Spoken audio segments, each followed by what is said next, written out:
Groupbuyer.com 瘋狂競減，喂！各位滑雪新手同老手注意啦，等我呢個旅遊達人同大家整合下呢個2日1夜滑雪團嘅精華評價先。睇完呢堆用家真實分享，包你心喐喐想即刻報名。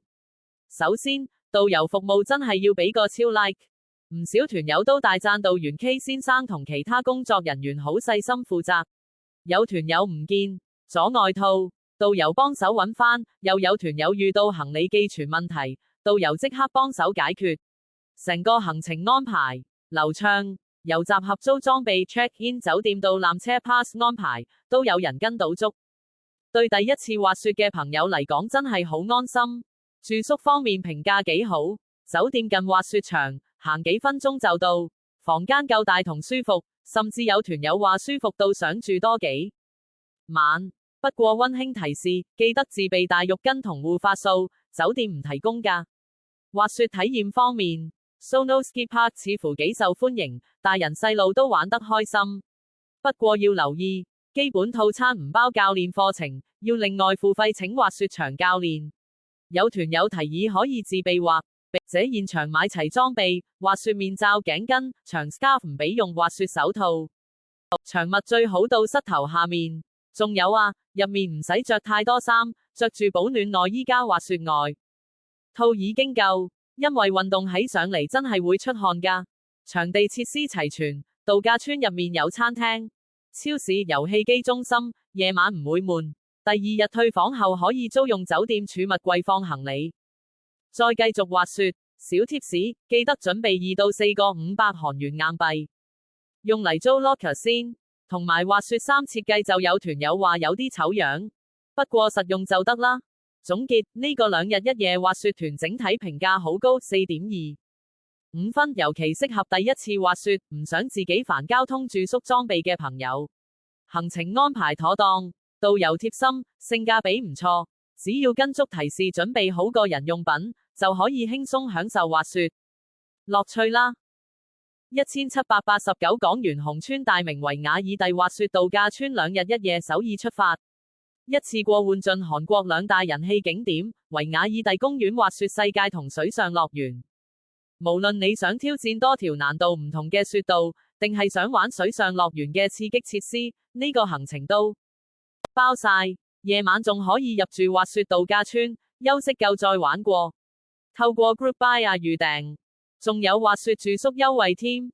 想專注滑雪，可以預訂紅川大明維瓦爾第度假村滑雪1日遊，自由選擇換單板定雙板。帶住小朋友，不妨考慮 Snowland 之旅，同佢哋一齊玩雪，開心又溫馨。呢度仲係人氣韓劇《藍色大海的傳說》嘅拍攝場地，可以一邊玩雪，一邊感受浪漫場景。玩完1日，入住度假村舒適房間，叉足電第2日繼續玩。預訂紅川大明維瓦爾第度假村滑雪1日遊，體驗單板或雙板滑雪。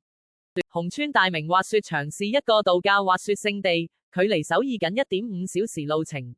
這裏有多個難度各異的滑雪坡道，適合各種水平的滑雪者，包括初學者。感受冰雪奇緣，另一個不錯的選擇是和你的孩子一起玩 Snowland 之旅。NUS Activity 26501。度假村提供各式餐飲和室內休息區。此外 ，Snowland 區域是兒童和家長享受終極冬季冰雪樂趣的最佳選擇。一次探訪韓國最受歡迎的2大景點維瓦爾第公園滑雪場和水上樂園。主客房位於 Sonobel 的 B 座，地理位置優越，非常靠近滑雪場，使用各種設施也非常方便。在滑雪勝地體驗單板滑雪和雙板滑雪樂趣，暢玩多條難易度不同的雪道。住宿安排為雙人或4人間，酒店無法保證提供特定房型或樓層，將根據度假村供應情況進行分配。置身韓國熱門電視劇《藍色大海的傳奇》的拍攝現場，沉浸於浪漫冰雪世界中。雪之樂園尤其受想要體驗韓國雪季，但又不想滑雪的家庭、情侶和國際遊客歡迎。入住維瓦爾第公園滑雪場度假村，在舒適空間內充分放鬆休息。現場超市、體育用品店、畫廊、書店、診所、藥房、美容院、兒童俱樂部。無論你是滑雪新手還是經驗豐富的滑雪專家，都能在這裏找到適合自己的挑戰。在這個令人難忘的滑雪勝地，你可以盡情享受速度與激情，同時沉浸在美麗的雪景中。在度假村，你可以盡情享受這裏的一切，除了雪上活動，還有各種娛樂設施和體驗等着你去探索。不同的滑雪坡道讓你盡情展示滑雪技巧。如果你需要為初學者準備的滑雪課程，請隨時在出發前向我們諮詢。我們已為你準備好所需的一切，家庭旅行也非常方便和放鬆，只需收拾好行李，就可以準備度假啦。在韓國最大的滑雪勝地滑行和跳躍，感受腎上腺素飆升的快感。準備好所有滑雪裝備，在維瓦爾第公園滑雪度假村開啟一段激動人心的冒險之旅。2天內盡情體驗舒緩的滑雪活動。你還可以悠閒地欣賞度假村內令人驚嘆的白色美景。客房介紹。行程路線。深入了解資訊。感謝禮品。自助辦理入住大明維瓦爾第公園2天1夜住宿套餐。按下面訂閱按鈕，追蹤我哋着數優惠。有你哋嘅 like 和訂閱，會鼓勵我哋製作更多內容。即刻上 groupbuya.com 啦！